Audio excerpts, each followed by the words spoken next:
আজকে আলোচনাটা যারা বাধা দিয়েছেন, আমি তিনজনের নাম পেয়েছি। কোন জায়গায় যেন আলোচনা হওয়ার কথা ছিল, পাড়ইল।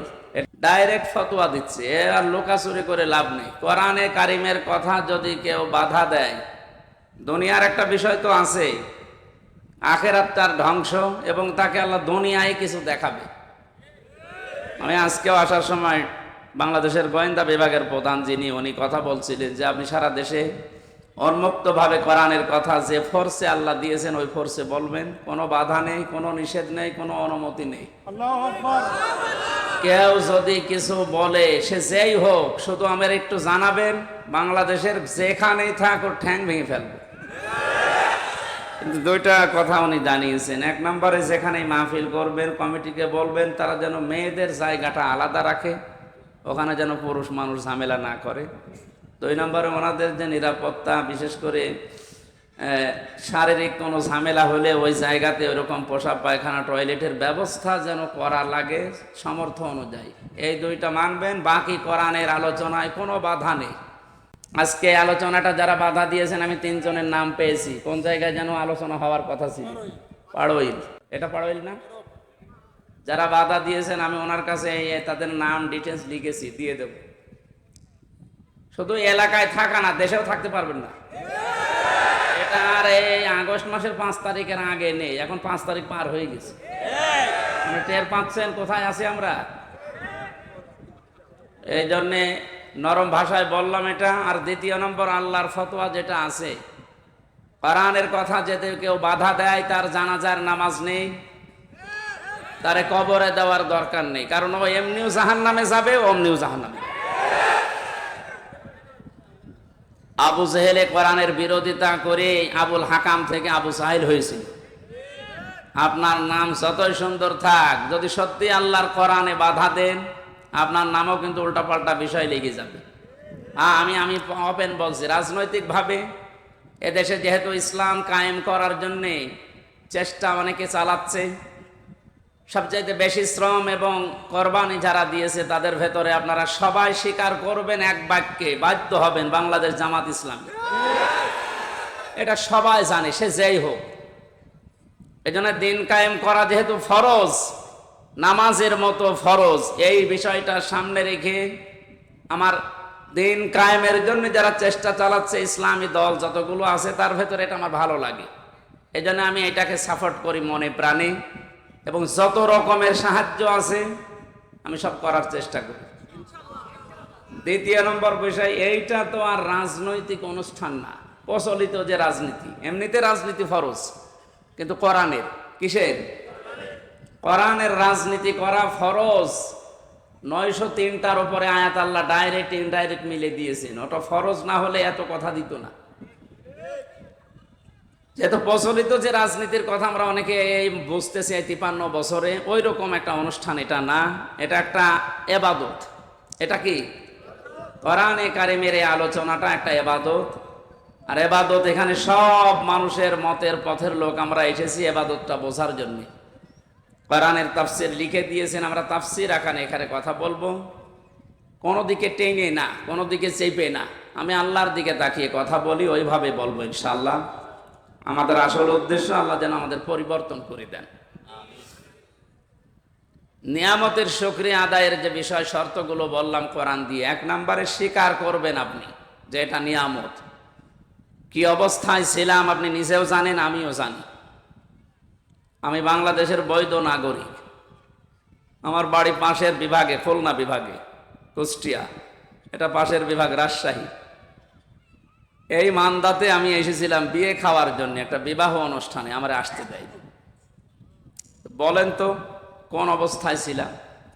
গত কয়েকদিন আগে বাংলাদেশ জামাত ইসলামী কুষ্টিয়া জেলা শাখা 500 আলেমকে ডাক দিয়েছিল, সব ঘরানার আলেম ওখানে এসেছিল। 500 আলেম এক জায়গায় 2.5-3 ঘন্টা তারা আলোচনা করেছে, বিভিন্ন মতামত দিয়েছে। আপনার কি মনে হচ্ছে যে এই 500 আলেম এক জায়গায় তাদের মতামত কোরআনের উপরে, হাদিসের উপরে তুলে ধরল? আগস্ট মাসের 5 তারিখের আগে 500 না, 5 জন এক জায়গা হওয়া সম্ভব ছিল? কি বলতো যে এখানে গোপন ষড়যন্ত্র হচ্ছে, জঙ্গি তৎপরতা এই জায়গায় চালু হচ্ছে। যেখানে 5 জন হলে এরকম উল্টা পাল্টা নাম দিয়ে দিতেন, সেখানে 500 হয়ে গেল, কই কিছুই তো হইল না। এই জন্য ভুক্তভোগী আপনি না। চেয়ারম্যান বলছিলেন না যে আমি জেলে ছিলাম, ভুক্তভোগী যেহেতু আমরা 2 জন, এখানে আরো যারা আছেন আমরা টের পাচ্ছি যে কি হয়ে গেল। সুতরাং এটা নিয়ামত, আপনি স্বীকার করেন আর না করেন, এটা কি? আরে নিয়ামত সবার জন্য না। কোরআনে কারীম জানিয়েছে, ওয়ানুনাজ্জিলু মিনাল কোরআনি মা হুয়া শিফাউ ওয়া রাহমাতুল লিল মুমিনিন ওয়া লা ইয়াজিদুজ জালিমিনা ইল্লা খাসারা। আল্লাহ পাক বলেন, হে নবী, কোরআন নাজিল করার ধারাবাহিকতায় এমন এমন বিধান আমি দিয়েছি যেটা যদি পালন করা যায় মুমিনদের জন্য রোগ মুক্তির কারণ হবে, শেফা হবে। সময় যখন আল্লাহ আমাদেরকে দিয়েছেন এ নিয়ামতের শুকরিয়া আদায় করার জন্যে কোরআনে কারীম যদি সত্যি আমরা আয়োজন করতে পারি, জমিনে বিশ্বাস করতে পারেন যত রকমের রোগ আছে, মানসিক, শারীরিক, ইমানের, দুনিয়া এবং আখেরাতের সব রোগগুলো কন্ট্রোল করার ক্ষমতা কোরআনের আছে। ওটা দেখা দরকার। কোরআনের ওই ঔষধ অ্যাপ্লাই না করার কারণে 53 বছরে বহু আইন দিয়ে মুক্ত করার চেষ্টা চালিয়েছে চোর, কিন্তু চোর মুক্ত হয়েছে। চোর চাইছিল এই 17 বছরে আরো বেড়েছে। এক একজন যে কত বড় বড় চোর এখন ধরা পড়ছে। দরবেশের মতো মানুষ যদি এত টাকা চুরি করতে পারে, দরবেশ বাদ দিয়েছে এগুলো আছে, এগুলো তো কত কিছু করিস বলেন। 36,000 কোটি টাকা ঋণ করেছে লোকটা, অথচ 32,000 কোটি টাকা খরচ করে পদ্মা সেতু বানিয়েছে। শুধু ওর টাকায় যদি এখন সরকার তার রাষ্ট্রীয় কোষাগারে জমা আনতে পারে, ওই রকম সেতু আরো বানিয়ে টাকা বেঁচে যাবে। তাও তো এটা সাধারণ মানুষ না, এটা দরবেশ। দাঁড়িয়ে দেখেছেন এখন নাই নে, এখন নমো।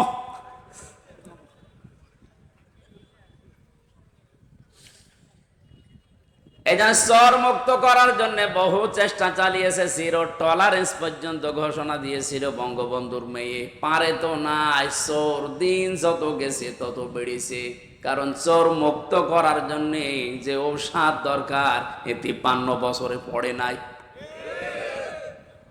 বিশ্বনবী জানিয়েছেন পৃথিবীতে এমন কোন রোগ নেই যে রোগের ঔষধ নেই, কিন্তু সঠিকভাবে রোগটা নির্ণয় করার পরে যদি ঔষধ দেওয়া যায়, মাস্ট বি রোগ ভালো হবে। এতদিন পর্যন্ত যেহেতু রোগের ঔষধ পড়ে নাই, সূরা মায়েদার 38 নম্বর আয়াতটা পড়া লাগবে। অসারিকু ওয়াসারিকাতু ফাকতাউ আইদিয়াহুমা জাযাম বিমা কাসাবা নাকালাম মিনাল্লাহ ইলা আখিরি আয়াত। আল্লাহ পাক বলেন, চোর পুরুষ হোক আর নারী হোক, সাক্ষ্য প্রমাণে যদি ধরা পড়ে যায় অবশ্যই তার হাত কেটে দেওয়া লাগবে। এটা হচ্ছে দুনিয়ার শাস্তি। কোন জায়গার? আখেরাতে কি হবে সেটা আল্লাহ জানে। এবার বাস্তবের দিকে নিয়ে আসেন। আপনি কে কোন আদর্শ মানেন, দল করেন, আমি জানি না। কোরআনের এই আয়াতটা যদি 53 বছর আগে যখন সংবিধান তৈরি হয়েছিল স্বাধীন করার পর, ওই সময় যদি আমরা এই আইনটা জারি করে দিতে পারতাম, আমার মনে হচ্ছে এই 24 সালে হাজারো মানুষের হাত শরীরে থাকতো না। বিশেষ করে বড় বড় চোরগুলো। অনেকে মনে করছে চুরি করলেই হাত কেটে দাও, তাহলে দেশে কারোর হাতই থাকবে না। চুরি করলে হাত কাটা না, ওটা যদি অভাবে চুরি করে তাহলে তার অভাব দূর করে দেওয়া লাগবে, স্বভাব ভালো করে দেওয়া লাগবে। স্বভাব ভালো করার জন্য যে পদ্ধতিগুলো আছে ওই ধাঁচে ফেলা লাগবে। আর যদি স্বভাবে চুরি করে কেউ, আমার তো মনে হয় এই দেশে যারা বড় বড় চোর একটারও কোনো অভাব নেই, সবই স্বভাবে চোর। এটা মানুষের টাকা লাগে কত, চুরি করে তাও যদি আপনি নিয়ে যেতে পারতেন আপনাকে আমি কিছু বলতাম না। নৌকায় পার হচ্ছিল, ওর বন্ধুরে যখন ধরেছে, বন্ধু বলছে আমি একা ধরা খাবো। ওই যে আল্লাহর ওলি, কোনটা? ওই যে সালমান এফ রহমান, তো ওর দাড়ি গো, ওগুলো দাড়ি কেটে ফেলেছে। তো আপনি কি করলেন বলেন তো? এখন এই যে ডিম খাচ্ছেন উপর দিয়ে নিচ দিয়ে, আরো তো জায়গা মতো পড়েননি। আমাদেরকে যে সমস্ত জালেমদের হাতে দিয়েছিলেন, আপনাদেরকেও যদি ওই রকম সামনে কেউ পড়ে যায়, ডিম দেখবে জায়গায় দিয়ে দেবে। এই যে হাতের আঙ্গুল নখ তুলে ফেলে, এগুলো রিমান্ডে দেখাচ্ছিল যে আমরা যে এইভাবে নখ তুলি। তো এইরকম লোক জালেম শুধু ওদেরই, আর জালেম নেই, এখনো আছে। এই জন্যে আপনার কিছুই হয়নি। এই আয়াতটা যদি কার্যকর থাকতো, আপনি চুরিও করতে পারতেন না, আজ আপনার উপরে ডিম খাওয়া লাগতো না। কোরআন নাজিল করার ধারাবাহিকতায় যেহেতু বিভিন্ন ঔষধ আছে, এগুলো এখন সব জায়গায় প্রতিষ্ঠিত করা দরকার। তাহলে জান্নাত, মিনি জান্নাত আপনি বাংলাদেশে দেখতে পাবেন। এজন্য এই নিয়ামতে সবাই আনন্দিত না। ওয়ালা ইয়াজিদু যালিমিনা ইল্লা খাসারা। হে নবী, জালেমদের জন্য কোরআনে কোনো ঔষধ নেই। যত সুন্দর কথায় তাদেরকে শোনান, তাদের শুধু ক্ষতি বৃদ্ধি হবে, রাগ হবে। এজন্য বাংলাদেশে দ্বিতীয়বার স্বাধীন হওয়ার পরে অনেকের মনে আনন্দ নেই, কিছু মানুষের মনে এখনো পর্যন্ত দুঃখ, এখনো তাদের ক্ষতি বৃদ্ধি হতে আছে। দিন যত যাবে জালেমের কোনো সুসংবাদ নেই, ও আরো প্যাচে পড়বে। কারণ কি বলেন তো? কারণ জালেম যারা, এই শব্দটা এত ভয়ঙ্কর মারাত্মক শব্দ। কোরআনে কারিমে আল্লাহ যত কঠিন কঠিন কথা দিয়েছেন, সবচাইতে বড় কঠিন বক্তব্য দিয়েছেন জালেমের বিরুদ্ধে। আল্লাহ পাক বলেন, ইন্নামাস সাবিলু আলাল্লাযিনা ইয়াযলিমুনান নাস ওয়া ইয়াবগুনা ফিল আরদি বিগাইরিল হক। ইলা আখিরি আয়াত। সূরা সূরার 42 নম্বর আয়াত প্রথম অংশে আছে। আল্লাহ বলেন, আমি আল্লাহর মামলা হবে তাদের বিরুদ্ধে যারা মানুষ হয়ে মানুষের উপরে জুলুম করেছে। এই আয়াত অনুযায়ী এখন বলেন তো, বাংলাদেশে আল্লাহর মামলার আসামি আছে না নেই? আল্লাহ ইয়াজলিমুনাল মুসলিমুনা দেননি, যে মুসলমানদের উপরে যারা জুলুম করেছে। ইয়াজলিমুনান নাস, মানুষ হয়ে যারা মানুষের উপরে করেছে, তাদের জন্য আল্লাহর মামলা রেডি হয়ে আছে। 17 বছর আপনি কি করলেন? বিবেকের কাছে প্রশ্ন করেন। আপনি হামজার মামলার আসামি না, আপনি আল্লাহর মামলার আসামি। দ্বিতীয় শব্দ আরো মারাত্মক।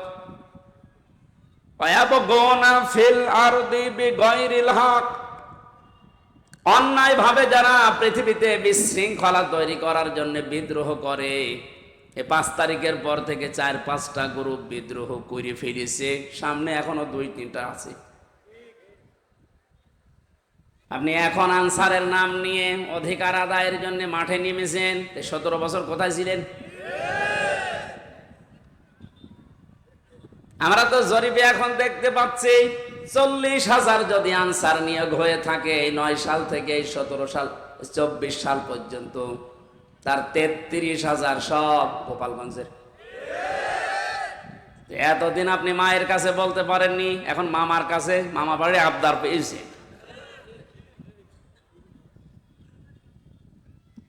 5 তারিখের পর থেকে এই 29 তারিখ পর্যন্ত পুলিশ ছাড়া যদি বাংলাদেশ চলতে পারে, ও আনসার ছাড়াও চলতে পারবে। আপনাদের অধিকারের বিরুদ্ধে আমি না, অধিকার আদায় করেন, বৈষম্য দূর করার জন্য, যেহেতু এ দেশটা স্বাধীন হয়েছে, করেন, কিন্তু সময় বুঝে তো উনি এখনই শুরু করে দিয়েছেন। লোকটাকে কিছু গোছাতে দেবেন তো। কত ঋণ তার মাথার উপর আপনি রেখে পালিয়ে গেলেন, আপনি টের পাচ্ছেন? সেতে দাঁড়িয়ে আছে এখনো। তাকে একটু সময় দেন, সে একটু বসিয়ে নিক। না, এখনই আমারে দেওয়া লাগবে, আসেন সামনে আসেন, আপনার বাহিনী তুলে দেওয়া হবে। এই জন্য বিশৃঙ্খলা যারা করছেন, আজ বিদ্রোহ ঘোষণা করছেন, আপনিও আল্লাহর মামলার আসামি। পারে নাই প্রথমে হিন্দুদের দিয়ে, হালে পানি নেয়নি, এরপরে প্রধান বিচারপতিকে দিয়ে একটা চেষ্টা চালিয়েছিল, আল্লাহ নষ্ট করে দিয়েছে। এরপরে এই নিচে আনসার, এটা দিয়েও হবে না, কারণ যে আছে আপনি বললাম না কাঁচা খেলোয়াড় না, পেছনে অনেক কিছু আছে হেলান দেওয়ার মতো। আমার মোবাইলে সর্বোচ্চ কল আসলে আসবে, সর্বোচ্চ আসলে আমার মনে হয় তারেক জিয়ার পিএস অপু ভাইয়ের কাছ থেকে কল আসতে পারে, কারণ ওনার সাথে আমি 3 বছর ছিলাম জেলে। আর একটু বেশি আসলে গিয়াসউদ্দিন মামুন ভাইয়ের কাছ থেকে আসতে পারে, ওনার সাথেও ছিলাম 3 বছর। তাছাড়া আর উপরে তারেক জিয়া তো দেবে না। আর ডক্টর মোহাম্মদ ইউনূসের মোবাইলে কল আসে বারাক ওবামার কাছ থেকে, জো বাইডেনের কাছ থেকে, শি জিনপিং এর কাছ থেকে। টের পাচ্ছেন ওর খুঁটি কোন জায়গায় বাঁধা, ওর পেছনে কি ধাক্কা দেওয়া আছে দেওয়ালে? আপনি আন্দাজে লাফান, বাস্তবতা কিছু জানেন?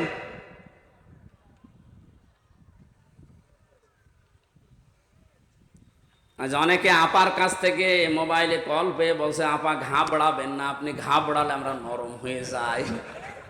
একটা পাগল, কোন জামানায় কোন দেশে কোন গর্তের ভেতরে আছে ও টের পাচ্ছে যে লোকটা কি, যে লোকটা ভারতকে এই থ্রেট দিতে পারে, বেশি ঝামেলা করলে 7 সিস্টার উড়িয়ে দেব, তার পেছনে কি খুঁটি আছে আপনি জানেন না। ও যদি এই মুহূর্তে চাপ দিয়ে বলে যে ভারত যারা নিয়েছেন বধূ হিসাবে ফেরত দেওয়া লাগবে কালকের ভেতরে, কারণ এ কথা তো ওর কথা নাই, কথা ওকে বলাচ্ছে, ভারত বাধ্য হবে 24 ঘন্টার ভেতর ফেরত দিতে। 24 ঘন্টা লাগবে না, 24 মিনিটে ফেরত পাঠাবে। এইরকম একটা লোক, আর আপনি আন্দাজে এখান থেকে ফতোয়া দেন বাবা ঘাবড়াবেন না, কিসের ঘাবড়াবেন না? আপনি 2টা পিটনি খেলে সব ভুলে যান, আর তার সিকিউরিটিতে গেছেন। এজন্য বাস্তবতা আপনি কিছুই টের পাচ্ছেন না ভাই, অনেক দূরের বিষয়। আমি সামনে আসা আয়াতের ভেতরে যদি আসে আমি সামনে কথা বোঝাবো ইনশাল্লাহ। যেটা বোঝাতে চাচ্ছিলাম সহজ সরল ভাষায়, আজ বিশৃঙ্খলা তৈরি করার জন্য যারা বিভিন্ন বাহিনীকে কাজে লাগাচ্ছেন, আমার তো যতটুকু বাস্তবতা, রিমান্ডে আরে 3 বছর জেলে থেকে দেখেছি, ওদের চরিত্র এত খারাপ, ওই মানুষগুলো শেষে দেখবেন পতিতাদেরকেও রাস্তায় নামিয়ে দেবে। কোনো কিছুতেই কোনো কিছু উপরে উঠতে পারবেন না, কারণ ছাত্রদের আন্দোলন শুধু না, আমার মনে হয় আল্লাহ ফেরেশতা পাঠিয়েছিলেন, আবাবিল পাখি পাঠিয়ে যেমন আল্লাহ রক্ষা করেছিলেন কাবা ঘরকে, বাংলাদেশে আল্লাহ একটা কিছু দেখাতে চায়, এই জন্য আল্লাহ ছাত্রদের মতো ফেরেশতাদেরকে আল্লাহ শহীদ করিয়েছে। মনে করছেন শহীদ হয়ে গেছে, এ মানুষগুলো এমনি এমনি শহীদ হয়নি। ওয়ালিয়ালাম আল্লাহুল্লাযীনা আমানু ওয়া ইয়াত্তাখিযা মিনকুম শুহাদা। আল্লাহ বলেন আমি আল্লাহ কিছু মানুষকে শাহাদতের মরণ দিয়ে ধন্য করি, সবাইকে দেই না। যার জীবন যৌবন, যার কর্ম অ্যাক্টিভিটিস এগুলো আমার ভালো লাগে, তাকে আমি সাধারণভাবে মরণ দেই না, মরণ দেই শাহাদতের। তাছাড়া শহীদ আবু সাইদ, আপনার কি মনে হয় একটা লোকের জীবনের ন্যূনতম মায়া নেই? 4টা গুলি খেয়েছে বুকে, তাও দাঁড়িয়েছিল, শেষে আর পারে নাই, পড়ে গেছে। আপনি একটা খান তো, শুধু শব্দ শুনলে পালাবে। এরপরও কিছু মানুষ এখন কথা তুলছে না, সবাই পালায়, আরো নিচে বুক পেতে দেয়, আত্মহত্যা করেছে, শহীদ হয়নি।